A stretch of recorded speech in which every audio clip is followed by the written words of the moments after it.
Este é o Juridicast, o seu podcast sobre marketing e negócios jurídicos, e eu sou o Leandro Ramos. O episódio de hoje é diferente e especial. Nele eu vou trazer os principais insights do encontro anual da Legal Marketing Association, a LMA, que aconteceu em Washington nos últimos dias 23, 24 e 25 de abril, e o qual eu tive a honra de mais uma vez participar. Este é o maior evento de marketing jurídico e BD do mundo, e neste ano contou com cerca de 1.400 participantes de 22 países. Embora o evento teve participantes internacionais, ele ainda é um evento muito norte-americano. Inclusive a presença de participantes da América Latina e do Brasil foi mínima. Nos 3 dias de evento, ocorreram um pouco mais de 50 palestras. E trago uma percepção importante. O foco de conteúdo foi mais forte em BD do que em marketing. O tema de Business Development ganhou bastante espaço esse ano em comparação aos anos anteriores. E para a gente entrar nos insights que tive, vou começar a falar da primeira palestra que tive a oportunidade de acompanhar na conferência anual da LMA, que foi a sessão de abertura realizada com 2 ex-assessores da Casa Branca. Cod Keenan e Terry Supla, durante 8 anos, trabalharam lado a lado para escrever os discursos mais poderosos do presidente Barack Obama. Em um formato descontraído de bate-papo, Cod e Terry compartilharam bastidores de sua experiência na Casa Branca e trouxeram suas ferramentas práticas para transformar ideias complexas em mensagens que de fato se conectavam com o público, e também compartilharam reflexões profundas sobre como liderar a comunicação em tempos de alta pressão. Entre os muitos aprendizados da sessão, um dos principais pontos destacados foi a importância de falar como ser humano. Os palestrantes enfatizaram que, em vez de recorrer a linguagens jurídicas, técnicas ou corporativas, a comunicação que toca é aquela que se aproxima do modo como as pessoas realmente se expressam, ou seja, uma comunicação simples, direta e emocional. Eles reforçaram ainda que a força de uma mensagem está em dizer o que só você pode dizer, explorando aquilo que torna a sua história ou da sua organização genuinamente única. Outro ponto que marcou a conversa foi a necessidade de passar tempo real com quem você representa.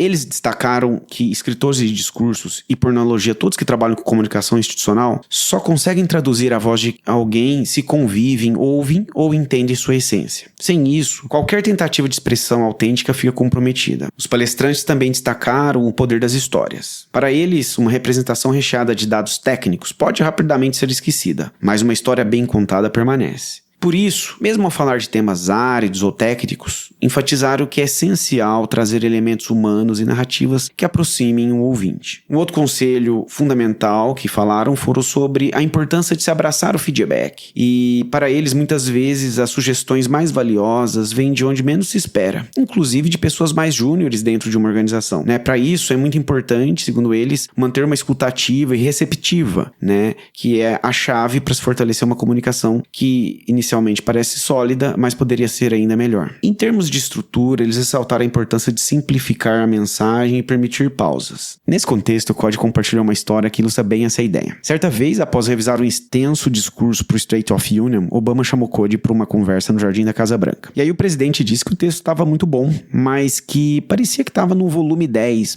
muito alto, sem variações. E aí, ao invés de dar instruções técnicas, Obama fez um pedido inusitado. Pediu pro Cod ir para casa e sugeriu que ele tomasse um whisky e apenas escutasse Miles Davis. A missão do redator ali era entender que, no jazz, o que emociona não são apenas as notas tocadas, mas também os silêncios entre elas. Segundo Cod, esse exercício mudou completamente sua percepção de ritmo e tornou aquele discurso um dos mais líricos da administração Obama. Em resumo, essa palestra foi uma verdadeira aula sobre como comunicar de maneira autêntica, humana e, sobretudo, memorável. A segunda palestra que acompanhei na conferência anual da LMA 2025 foi a inspiradora keynote chamada Kit McGowan, uma das maiores referências globais no estudo do futuro do trabalho. Em sua apresentação, Ritter abordou de forma brilhante o impacto de um único indivíduo, que foi o paciente zero da Covid-19, para ilustrar como um evento isolado pode transformar o mundo em escalas econômicas, sociais e culturais jamais vistas. Usando esse ponto de partida da pandemia, ela mostrou que vivemos hoje não apenas uma era de mudanças rápidas, mas também uma era de incerteza profunda e permanente. Então Ritter destacou que, nesse novo cenário, a adaptação virou a principal competência organizacional e individual. Segundo ela, não existe mais um estado normal a ser alcançado depois da mudança. A mudança é o normal. E para navegar nesse ambiente volátil, segundo Ritter, líderes de organizações precisam desenvolver novas habilidades emocionais, cognitivas e sociais, indo muito além de uma simples aquisição de tecnologia. Ela também trouxe um alerta poderoso sobre o efeito devastador na solidão nas equipes. Segundo Ritter, estamos vivendo uma epidemia global de solidão, agravada pela ruptura das redes tradicionais de pertencimento, como a família, fé, clubes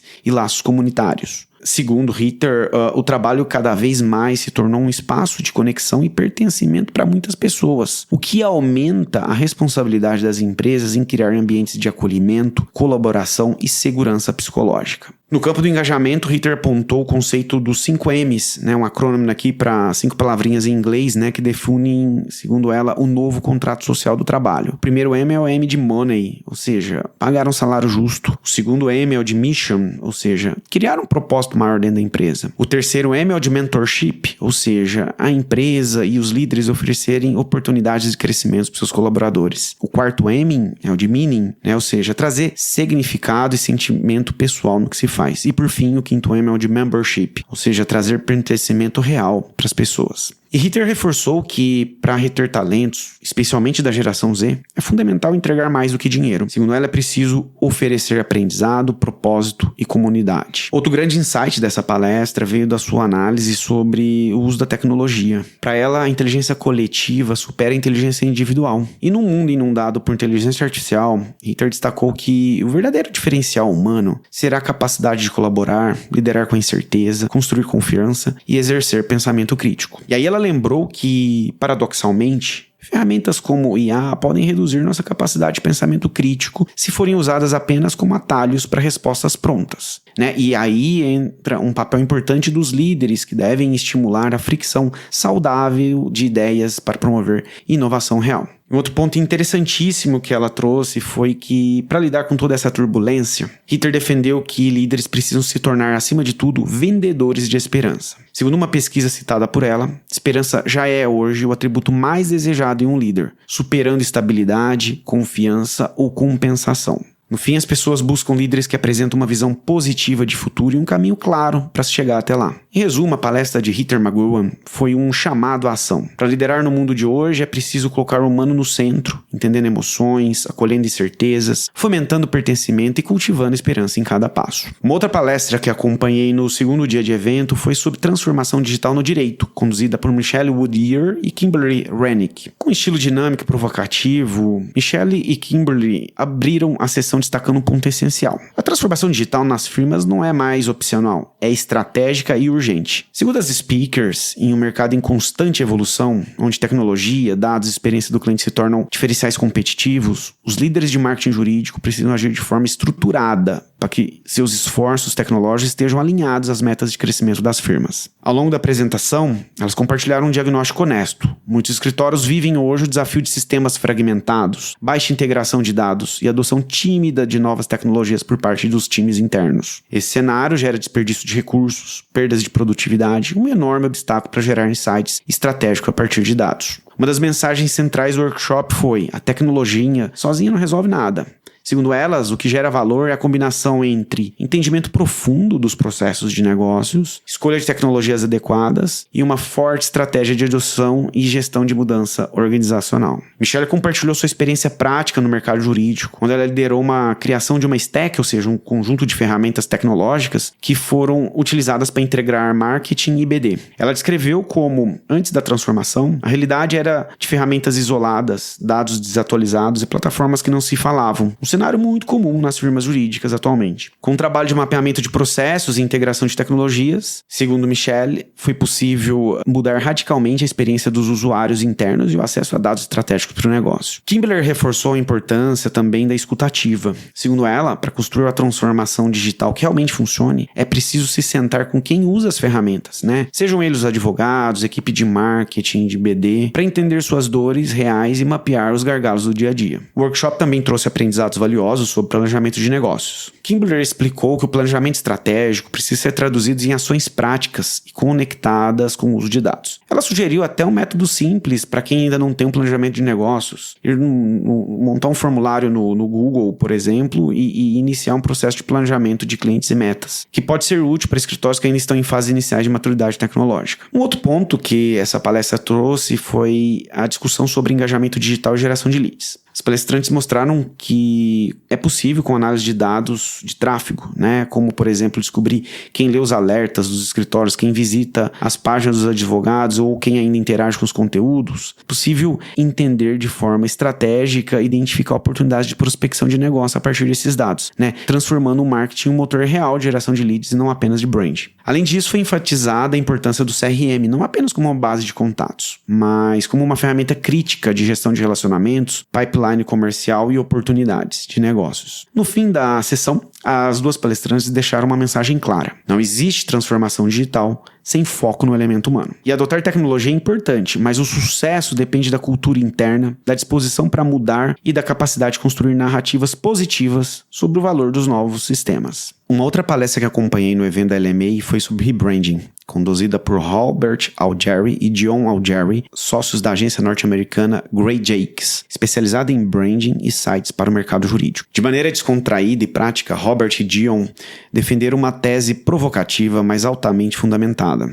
Não redesenhe radicalmente o visual da sua marca jurídica, mas sim evolua ela aos poucos ao longo do tempo. Segundo eles, muitos escritórios passaram anos mantendo uma identidade visual estagnada e então, de repente, resolvem mudar tudo e promovem muitas vezes mudanças drásticas que rompem com toda a memória afetiva construída com clientes, parceiros e o próprio mercado. E aí os palestrantes trouxeram diversos exemplos de marcas fora do mercado jurídico, como da Shell, Coca-Cola, e até casos desastrosos como o rebranding da Tropicana, que é uma importante marca de sucos norte-americana, em que mostraram que uma abordagem evolucionária de marca preserva valor, mantém comerciais sérios e evita riscos reputacionais. Eles também lembraram que a vontade de começar do zero, muitas vezes, né, numa reformação de marca, costuma vir dos designers e não necessariamente dos clientes ou do mercado. Por um lado, a tentação criativa é grande, mas deve ser controlada em favor da preservação da equidade de marca construída ao longo dos anos. Robert e Dion defenderam ainda a prática de mudanças incrementais numa marca, como evolução da paleta de cores, da tipografia, ou seja, das fontes, do estilo fotográfico, atualização sutil de ícones e logotipos. Em resumo, a palestra deixou uma mensagem poderosa. O verdadeiro desafio não é mudar por mudar uma marca, mas evoluir essa marca de maneira consciente, estratégica e respeitosa ao patrimônio emocional já construído. Ainda na linha de ferramentas de marketing e comunicação, vi uma palestra sobre transformação dos sites jurídicos em plataformas de negócios. Os palestrantes destacaram que, para a maioria dos escritórios de advocacia, o site ainda é tratado como um simples cartão de visita online e que para que ele se torne realmente um motor de negócios, é preciso ir além. No caso, construir uma plataforma adaptável, modular e orientada à experiência do usuário. Na palestra foi mostrado que muitos sites jurídicos falham porque são organizados de dentro para fora, ou seja, mostram os departamentos, áreas internas e linguagens que fazem sentido apenas para os advogados, mas não para os clientes. O site pensado no cliente deveria se preocupar em responder duas perguntas. O que o cliente quer resolver? E mais, o que ele busca? Além disso, a palestra destacou a importância de investir em pesquisa interna e inteligente, ou seja, um site tem que ter uma boa busca para que o usuário pesquise de maneira simples e eficiente, encontrando nas áreas de práticas, advogados, cases e conteúdos que sejam relevantes. Tudo isso de forma fluida e sem fricção. Uma outra palestra que assisti na conferência anual da LMA 2025 foi sobre como construir visibilidade em um mundo de inteligência artificial. Foi uma sessão que trouxe uma perspectiva abrangente, prática e ao mesmo tempo provocativa sobre como o marketing jurídico precisa urgentemente evoluir frente a um cenário digital redesenhado pela inteligência artificial e também pela mudança nos padrões de comportamento dos usuários. Desde o começo da palestra, o palestrante deixou claro que adaptar-se não é uma escolha e sim uma necessidade existencial para as firmas jurídicas que queiram prosperar nos próximos anos. Com a IA moldando a maneira como a gente faz buscas no Google, como interagimos com informações, o marketing jurídico enfrenta uma nova realidade, na qual dados, experiências digitais impecáveis e conexões humanas autênticas tornam-se os pilares da competitividade. E aí, segundo o palestrante Diego Wyatt, a primeira grande mudança é que a gente tem um deslocamento do foco do share of voice para o share of search. O que isso significa, né? Se antes medir a quantidade de vezes que uma marca era mencionada era suficiente para ter uma noção de presença, hoje o que importa é capturar a intenção de busca. Ou seja, o Share of Search mede quantas pessoas estão efetivamente procurando pela sua firma ou pelos serviços que ela oferece, revelando de forma concreta o seu real espaço mental no mercado jurídico. Segundo Diego Wyatt, o Share of Search antecipa tendências de crescimento, identifica oportunidades de mercado e oferece métricas claras para orientar investimentos de marketing de maneira muito mais eficaz. Um outro ponto crucial da palestra foi o impacto da IA e dos modelos de LLMs,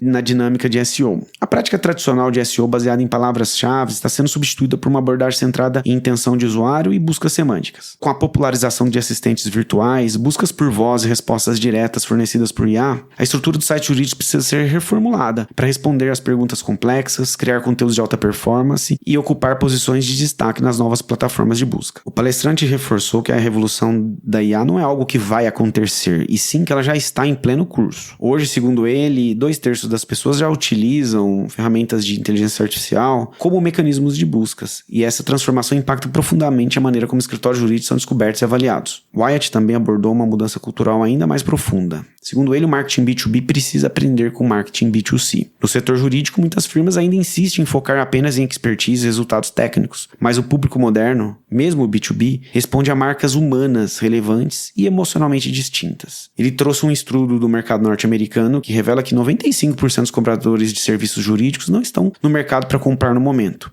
o que torna a construção de marca de longo prazo ainda mais estratégica. Nesse sentido, ele trouxe exemplos de como a Salesforce, a ServiceNow ou a Disco, 3 empresas que vendem para mercados B2B, como que elas conseguiram criar campanhas memoráveis utilizando humor, humanidade e narrativas consistentes para se diferenciar no mercado B2B. Segundo o palestrante, a construção de marca precisa de investimento de longo prazo. Idealmente, uma proporção de investimento de marketing deveria ficar entre 60% em brand e 40% para ativações comerciais imediatas. Bom, chegando no terceiro e último dia de evento, o dia começou com um dos painéis mais ricos e aplicáveis para quem atua com marketing jurídico e business development. Tivemos uma mesa redonda reunindo 3 grandes executivos jurídicos, o Eric Greenberg, da Cox Media Group, Belinda Nixon, da Internet2 e Lilian Porter, da Ericsson. Diferentemente do que ainda vemos muito no Brasil, em que os eventos jurídicos falam entre si sem ouvir de fato o cliente, esse painel colocou o cliente no centro, trazendo a perspectiva prática de quem contrata escritórios, o que valorizam, o que irrita esses executivos e o que diferencia de verdade uma firma da outra. Logo no início, ficou claro que para os executivos jurídicos, construir relacionamento vai muito além de um bom pitch. É um processo contínuo de presença, transparência e valor real agregado. Belinda Nixon reforçou que os escritórios precisam investir em comunicação constante e proativa, não apenas no momento da venda ou quando surge um problema. Para ela, mostrar interesse genuíno no negócio, reportar avanços, trazer sugestões de melhorias, tudo isso sem precisar ser solicitado é visto como diferencial competitivo. Ainda dentro dessa construção de relacionamentos, Eric Greenberg fez uma observação importante e até divertida sobre o excesso de convites para cafés e almoços que ele recebe. Ele comentou em tom bem-humorado que não é porque me convidaram para um almoço que eu vou contratar um escritório. Mais do que isso, ele reforçou que encontros presenciais são válidos quando fazem sentido para a relação e para o negócio, e que precisam ser momentos genuínos de troca de valor, não apenas meras táticas comerciais rasas. Outro ponto muito enfatizado foi a personalização. Belinda Nixon pontuou que um dos grandes erros dos escritórios é apresentar propostas ou comunicações genéricas, que podem ser enviadas para qualquer outro cliente. Para ela, entender a fundo o setor, os desafios de mercado e as particularidades daquela empresa é indispensável. Sem isso, o escritório passa a ser apenas mais um fornecedor indiferenciado. Em um momento marcante desse painel, Eric Greenberg trouxe um exemplo muito prático sobre a questão da gestão de faturamento, onde, segundo ele, muitos escritórios ainda não erram feio.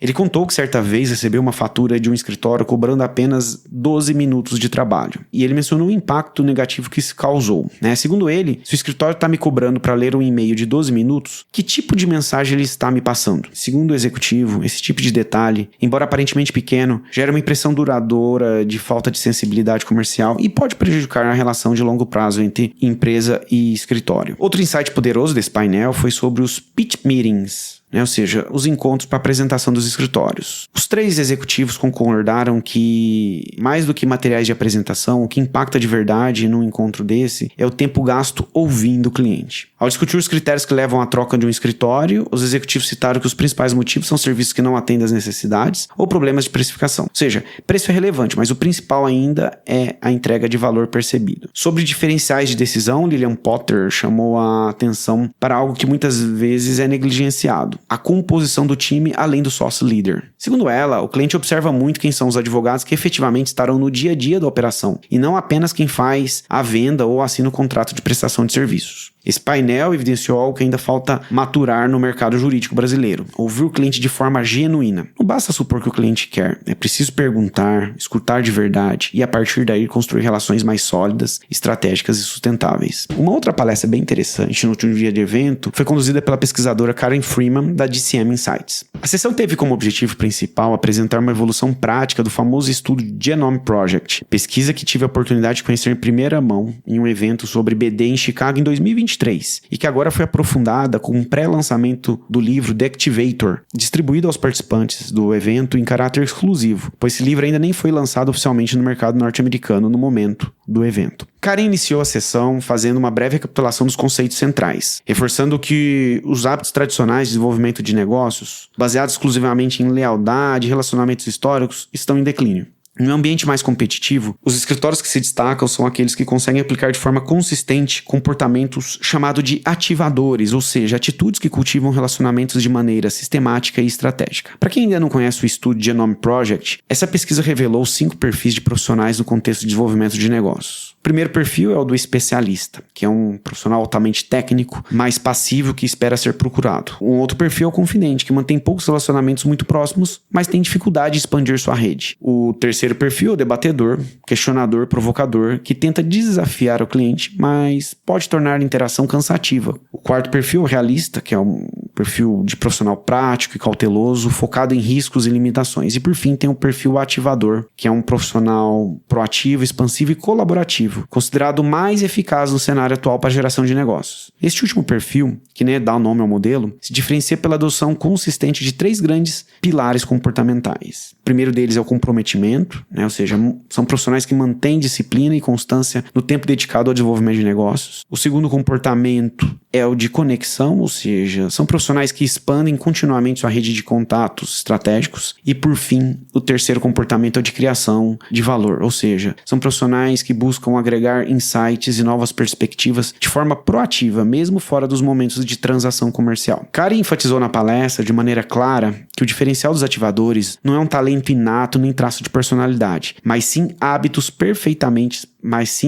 praticados. Qualquer profissional, independente do seu estilo pessoal, pode desenvolver comportamentos de ativador se adotar uma abordagem intencional e consistente em seu dia a dia. No fim, o sucesso do desenvolvimento de negócios é menos uma questão de carisma natural e muito mais uma questão de método e prática. Karen reforçou ainda que agir rapidamente diante de mudanças no cenário, mesmo sem ter todas as respostas, é uma característica crítica dos ativadores. É preferível agir com responsabilidade e coragem do que paralisar numa busca pela solução perfeita. A mudança de cultura no mercado jurídico em direção a um comportamento ativador exige também uma liderança comprometida, pois sócios e líderes de prática devem servir de exemplo concreto, demonstrando na rotina o valor da conexão constante, da geração de valor e do comprometimento com o cliente. A palestra concluiu com uma abordagem bastante clara: o desenvolvimento de negócios hoje não pode ser mais encarado como um talento nato reservado a poucos, mas como uma competência estratégica que pode e deve ser cultivada em toda a organização. A anatomia de uma firma de alta performance passa necessariamente pela disseminação de comportamentos de ativador, apoiada por cultura, talento, marketing, tecnologia e, acima de tudo, uma prática disciplinada. A evolução do conteúdo apresentado deixou claro quanto o estudo do Genome Project amadureceu desde sua apresentação inicial em 2023. Se naquele momento o foco era descritivo, agora o objetivo é fortalecer caminhos para uma implementação real e sustentável dos comportamentos, que transforma intenção em resultado. E o lançamento do livro traz mais conteúdo técnico sobre o tema. Para encerrar a conferência anual da LMA 2025, participei de uma mesa redonda que tinha como objetivo refletir sobre os principais insights do evento e discutir caminhos práticos para implementá-los. Moderado por experientes profissionais de marketing e BD, o painel não se limitou a apenas um resumo do que foi discutido nos 3 dias anteriores. Pelo contrário, foi uma conversa aberta e realista sobre como transformar boas ideias em mudanças concretas dentro das bancas. Logo no início, os palestrantes provocaram a plateia com uma pergunta fundamental: qual é a sua intenção ao sair da LMA 2025? Mais do que absorver conteúdo, era um convite para cada participante refletir sobre o que ele de fato pretendia mudar em sua rotina de trabalho a partir dos aprendizados adquiridos. O debate ressaltou a importância de começar pequeno. A estratégia sugerida foi escolher uma ou duas ideias aplicáveis de maneira imediata, o que se convencionou a chamar de low-hanging fruits, ou seja, vamos colher primeiro as frutas que estão mais baixas. Ações simples e acessíveis que podem gerar impacto real, sem necessidade de grandes transformações estruturais. Esse conceito foi reforçado por uma participante de um grande escritório da Argentina que compartilhou que, em todo evento que ela participa, seu objetivo é justamente identificar essas pequenas oportunidades práticas para implementar em seu escritório, sem depender de grandes investimentos ou aprovações complexas. Entre os diversos insights discutidos, destacou-se a ideia de que o desenvolvimento de negócios precisa ser encarado como uma responsabilidade de todos dentro do escritório, e não apenas da área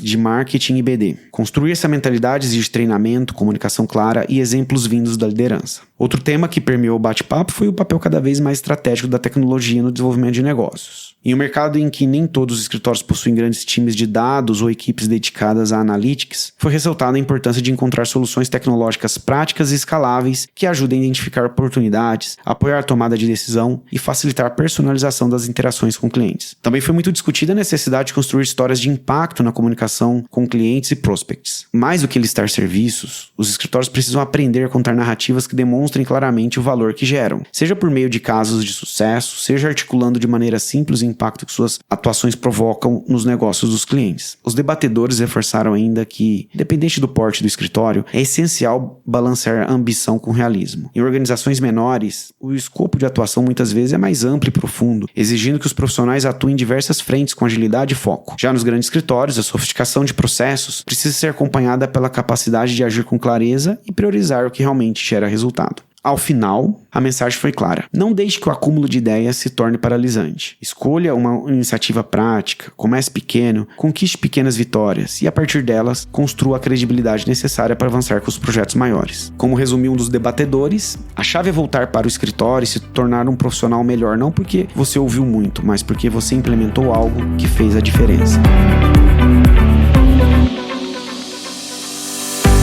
Estes foram os principais insights da conferência anual da LMA 2025. Espero que eles sejam úteis para você no seu dia a dia. E se você gostou desse episódio, não deixe de compartilhá-lo e seguir o Juridicast no seu tocador preferido. A gente volta na próxima quarta-feira, às 7 da manhã, com mais um episódio do Juridicast. Até breve.